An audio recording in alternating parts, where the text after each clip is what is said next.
Yorubas in the diaspora have opened a Gofundme page for controversial activist Sunday Igboho, saying it was to aid a struggle for the Oduduwa Republic. The campaign is aimed at funding a fleet of vehicles and other equipment for Igboho and his followers, who have been at the forefront of a renewed agitation for the actualization of Yoruba secession from Nigeria. The campaign could add another layer of complication to the raging national conversation about Nigeria's unity under President Muhammadu Buhari, whose governing style has been evidently sectional and divisive. Already, pro-Biafran sentiments have gained widespread popularity amongst the Igbo ethnic stock occupying the country's southeast. Igboho has been in the news lately over his campaign to drive Fulani Esme from Oke-Ogun and other parts of Yoruba land, alleging that they have been the dominant perpetrators of violent crimes in the region. In January, Mr. Buhari asked the police to shoot Igboho on sight after he led an army of his supporters to attack homes of Fulani settlers in Oyo State.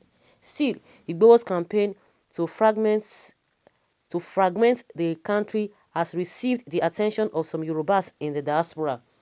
About £8,000 has been raised out of the £100,000 goal for the purchase of buses that will help address concerns around logistics for Mr. Igboho and his supporters. It was not immediately clear whether or not the people behind the campaign have ties to Igboho or discussed the matter with him before the launching the fundraiser. A spokesman for the activists did not immediately return a request seeking comment from the Gazette Wednesday night. Okay. People will always come for good things. People will always come for good things. You see, you know what is happening now is what people are going to be, especially the ones in government and the ones that are associated with the government, especially the government of the day.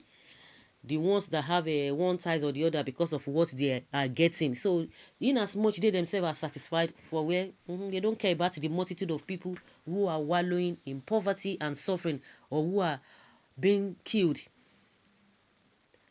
They should ask themselves pertinent questions. You cannot continue to cheat people. You cannot continue to force what is against the people, force it down their throat, and you expect them to continue to look. Yes, they have been watching. Yes, they have been thinking that, okay, maybe what they are thinking might not be what it is in reality. But at the end of the day, they got to know that these people are deceiving people. There's a limit at which you can deceive people or you can lie to people. A time will come, the people will know that, yes, we are being lied to. Those who are their supporters should check their conscience. If the government cannot be doing what it's doing, you think people do not know? Every step the government, especially the president, is taking, people are seeing it. And you expect people not to react.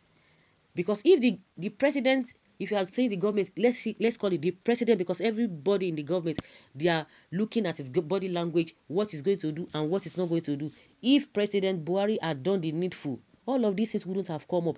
The question we still need to ask ourselves, even in all that is happening now, what has he done? Has he come out to speak?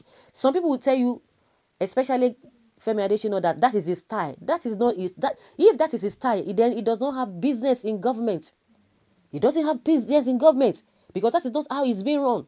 If that is your style, that style is not just good, whether in the past or now or in the olden days. How can you not address people that you are governing, you are leading? How can you not address them?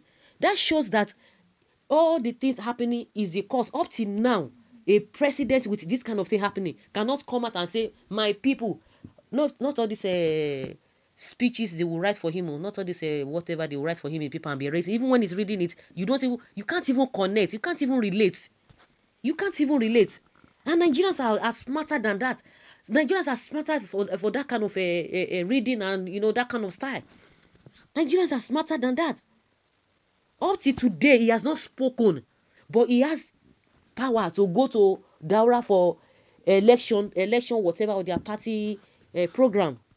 And this kind of thing, there's fire on the mountain in the country. The man cannot even speak. We have been talking about it. That is not how to run a government. Even in companies, you can't run a company like that. Even at home, you cannot run a family a family like that. You can't run it. You can't run a home like that. And some people want us to believe that that is how it ought to go. God forbid, this is not it. Not it at all.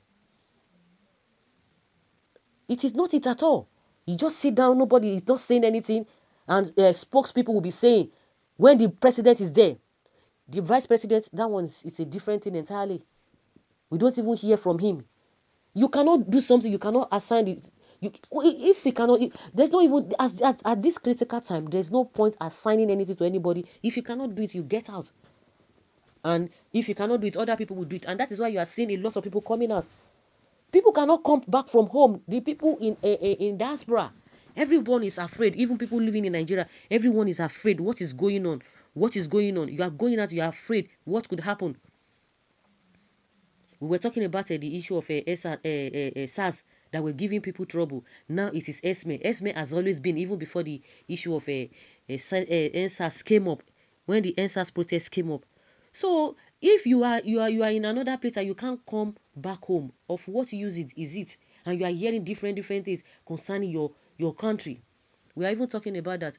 The president's wife has even left the country, according to what we heard, that the Aso Rock is uncomfortable for her. It's not safe for her. What does that tell one? All the problems now that we are experiencing now is as a result of the president. He's the one who is causing it. And up till now, he has not even been able to do anything. He's still keeping quiet. And people expect others to just be looking like that after they have waited every now and then. Oh, he's committed to protect lives, and yet lives are being lost on a daily basis. Things don't work that way. Things don't work that way at all.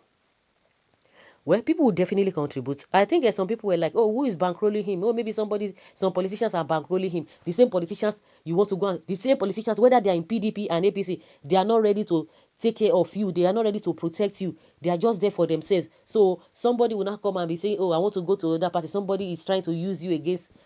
So what is happening now? Are they not real? Are we not? What the man is talking about, are we not experiencing it? It is only when things are not, when we don't see something that you are fighting for or you are going against, that is when we can say yes, or maybe there's something wrong somewhere. But people can see it, people can relate with it. People are it is even the people that went to meet Sunday Igboho. See. So what are we talking about? Is it politicians that went to meet him? Even the people can confirm. Now it is now the people that are bankrolling him. Because before you know it, the governments and the politicians, they want to politicize everything. Oh, somebody is behind this. If you have not done anything, nobody is going to come for you. When you push a goat to the wall, it will bite. This administration has truly beaten more than it can chew. Good move. Give him funds to raise an army. Enough of this Fulani terrorism. Gradually, Buhari is dividing Nigeria the more with the style of his governance. And he does not bother. If you like talk from now till tomorrow, he does not care. So if he does not care, then people should not care. Because even with the constitution, it does not even go along with the constitution. People will talk. And his attitude is that, or his position is that, anytime you are tired, what I want to do is what I want to do. So you expect people to be quiet with that kind of people. Yes, now, since he cannot do his job, people will do his job for him. Don't place another football, okay? Now is the time to pay Fulanis according to their own coin. Nice move. Yorubas are known to be wise, but they are now trying to be foolish by trying to repeat the same mistake the Igbos did that make them to lose Biafra. Who told you Igbos have lost Biafra? When it started, I thought it was an overreaction.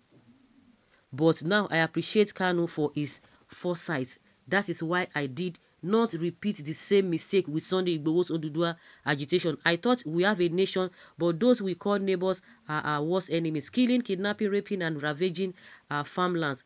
The federal government has become Fulani government. There is no Nigeria anymore. When Nnamdi Kanu was talking about Fulani Esme, what happened? They say he should not talk. Those people who are talking about Biafra. If Biafra is not real, believe you me, it would have ended in that without a civil war. But it is still happening, and people are saying, and it will continue until the end of the world. So everybody should just keep quiet. The Igbo should not repeat the mistake. The Yoruba should not repeat the mistake. So they should just fold their hands and begin to wait for all these ones that call themselves traditional rulers and politicians, whereas their own family, immediate family members, not even their family people, immediate family members are well secured. These are the people you are waiting for. Anybody will do anyhow, you will see anyhow. So that is it. So guys, let's hear your opinion concerning this.